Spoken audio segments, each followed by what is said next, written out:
Class 8th class 7th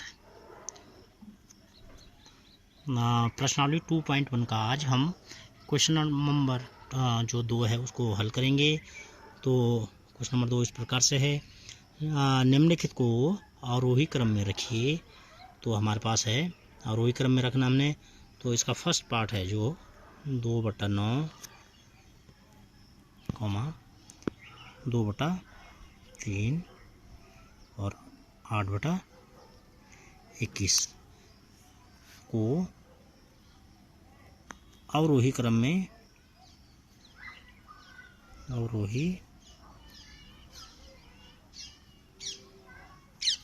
में इसको लिखना है या रखना है। तो अवरोही क्रम आप लोग जानते हैं कि अवरोही क्रम घटते हुए क्रम को कहा जाता है। जैसे 10, 9 ये घटती हुई संख्या हो गई, 8, 7, 6, 5, 4, 3, 2, 1। तो यहाँ पर भी हमको देखना है कि सबसे बड़ी संख्या भिन्न कौन सी होगी, उसके बाद उससे छोटी, फिर लास्ट में सबसे छोटी।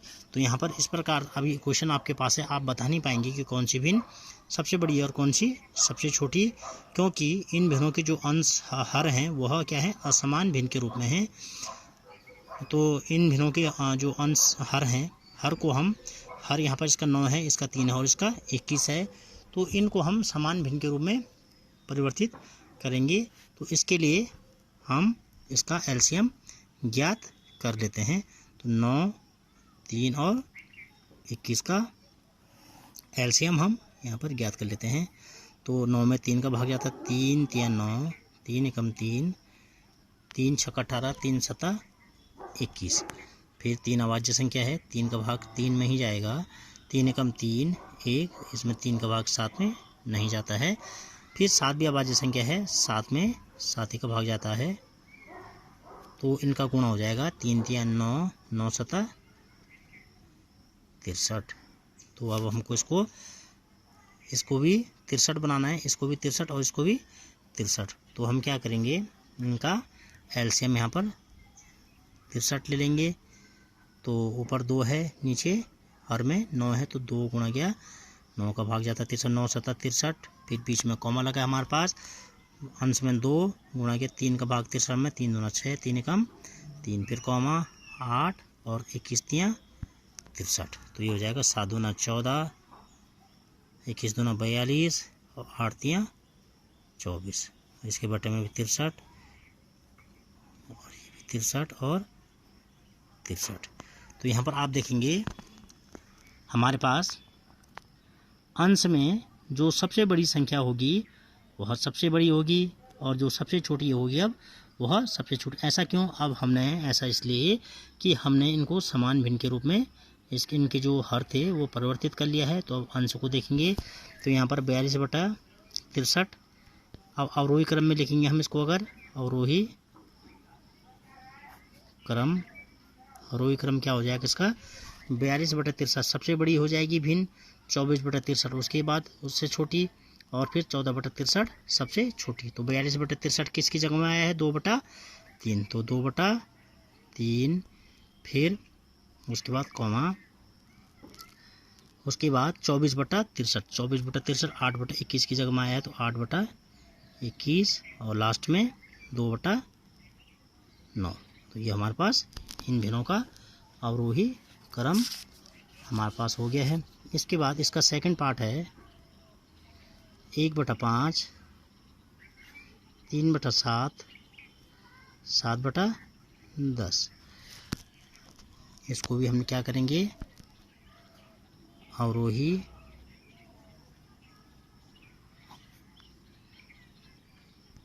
क्रम में लिखेंगे इसको। तो अवरोही क्रम लिखेंगे तो वही हम क्या करेंगे, अभी ये क्या है, असमान भिन्न है। तो हम इनका जब हर एक समान संख्या के रूप में परिवर्तित कर देंगे तो यह समान भिन्न आ जाएंगी, और उसके बाद जिसका अंश सबसे बड़ा होगा वह भिन्न सबसे बड़ी, और जिसका सबसे छोटा होगा वह भिन्न सबसे छोटी हो जाएगी। तो आप क्या करेंगे, यहाँ पर इसका एलसीएम ज्ञात कर लेंगे। 5, 7 और 10 का अभाज्य गुणनखंड विधि के द्वारा। 5 में 5 का भाग 5 एकम 5, 7 में नहीं जाता है, 5 दूना 10, फिर 7 में 7 का भाग 7 कम 7, 2 में नहीं जाता 2, ऐसे ही आ जाएगा। फिर 2 अभाज्य संख्या है 1 1 और 2 एकम 2, इन सबका जो गुणा होगा 7 पंजे 35 और 35 को अगर मैं 200 गुणा करूँगा तो 35 दूना 70, तो इनका एलसीएम आ जाएगा यहाँ पर 70। अब हम क्या करेंगे, ऊपर अंश में इसमें 1 है और 35 में 70 में 35 का भाग देंगे तो ये हो जाएगा 14 बार 70 में 35 का भाग जाएगा। फिर कॉमा, फिर 3 गुणा के 7 का भाग 70 में 7 दशंकी 70, फिर अंश में 7 है और 10 का भाग 70 में 10 7 70, तो हो जाएगा 14 कम 14, उसके बटे में 70 अलग अलग कर लेंगे। अब हम 3 दशंकी 30 इसके बटे में भी 70 और 7 7 49 49 के बटे में भी 70। अब यह भिन्न जो है यह समान भिन्न के रूप में परिवर्तित हो गई है। एक बार पुनः मैं बता लेता हूँ, समान भिन्न उन भिन्नों को कहते हैं जिनके हर में एक जैसी संख्या होती है, जैसे इसमें 70 70 और 70। अब देखेंगे अंश में जो सबसे बड़ी भिन्न होगी तो अंश में सबसे बड़ी भिन्न यह है, सबसे बड़ी संख्या यह है, उसके बाद यह है 30 है और फिर यह है, तो सबसे बड़ी ये, फिर उससे छोटी, फिर सबसे छोटी। तो अब हम देखेंगे 49/70 किसकी जगह में आया है, 2 सॉरी ये 7/10 की जगह में 30/70 आया है 3/7 की जगह में, और 14/70 जो हमारे पास है ये है वह 1/5 की जगह में आया है। तो इसका अवरोही क्रम हो जाएगा। अब अवरोही क्रम, तो अवरोही क्रम में क्या हो जाएगा, ये 7/70 49/70 की जगह में आया है, 49/70 7/70 की जगह में आया। फिर उसके बाद 30/70 30/70 3/7 की जगह में आया है और कॉमा फिर 1/5। तो ये हमारे पास भिन्नों का अवरोही क्रम हो गया है। उम्मीद है प्यारे बच्चों आपकी समझ में बहुत अच्छे ढंग से क्वेश्चन आए होंगे। इसके बाद जो अगला क्वेश्चन है उसको अपने नेक्स्ट डे में करेंगे। आप अच्छे से इन क्वेश्चनों को समझ के करिएगा। आज के लिए इतना ही।